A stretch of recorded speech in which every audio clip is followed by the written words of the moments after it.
from those early times, what are some of your fondest memories of Rock Creek Church, even though it wasn't named that at that time, of the congregation at that time? Sandy, what is one of your fondest memories? Well, I just remember being more or less introduced to contemporary Christian music, because we didn't have it at the other church. It was kind of frowned upon. And so there was a freedom there to have that as well as hymns. And as time went on, during Christmas times, we had Christmas cantatas that Clem would lead. And I don't know if you were in it or not. I don't remember. I think I was in some later, but... Okay. But anyway, we had them over time. So that was something I really enjoyed. Indeed. So music. Yes. What about anybody else? Dale, what about Well, yes, I remember being, the format of the service was new to us. And Clem was sort of an innovative guy, and we used to meet, back then everybody had Sunday school. And we used to meet the first hour that normally was for Sunday school. We would meet for our worship time, and then we would have the worship and the message, and then for the adults, the children would be in their Sunday school, but the adults for the second hour then would break into groups and discuss and apply the sermon.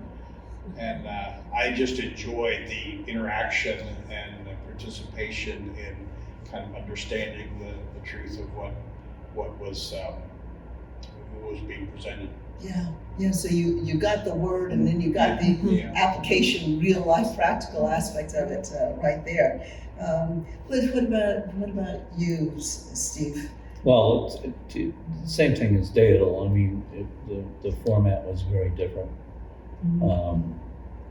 to take off on. We sort of get the preaching up front, and then the application, and then afterwards we did the music, and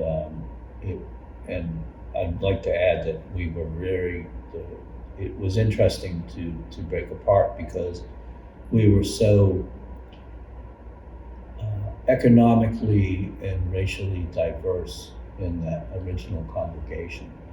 So you had a lot of people coming from different aspects, from farmers with bib overalls to professionals that were doing that. So it was a very diverse congregation that we entered.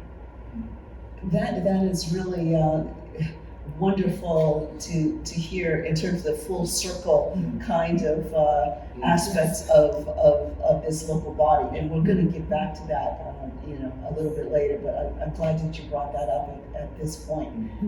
Way back then, that economic diversity was in the congregation. Estelle, what about you? Fondest early memories?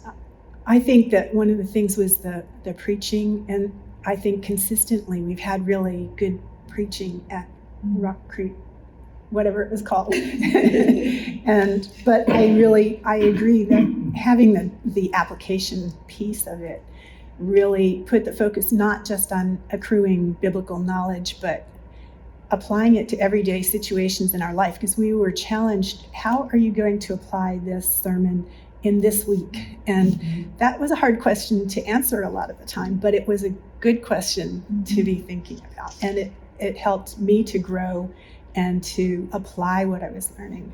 And so, but I also found the adult Sunday school classes really helpful. And there are two that really have impacted me for my whole life, because I can still go back to what I learned there. One was taught by Scott Brown, and it was talking about how the Jewish feasts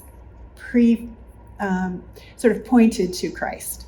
And it helped me to have a more unified sense of the Bible and of God's plan, instead of, things were this way in the Old Testament and they're this way in the New Testament. But God had a plan the whole time. And it just was gradually revealed more and more. And that idea has been really helpful for me. And the other one was one that Dale taught on knowing the will of God, because I'd been sort of obsessive before that about finding the exact will of God and thinking maybe I was missing it. And it gave me a much more, the idea of a road that has curbs on both sides, but you're free to do whatever seems best to you within those parameters, gave me a much better sense of the freedom and joy that there can be in the gospel instead of being so obsessive. Indeed. Mhm. That I think that question, knowing the will of God, is one that people ask Yeah. in all phases of life, Mhm. you know, in so many circumstances. So being able to find that freedom, you know, to know that, to feel comfortable with that, that really can be a game changer.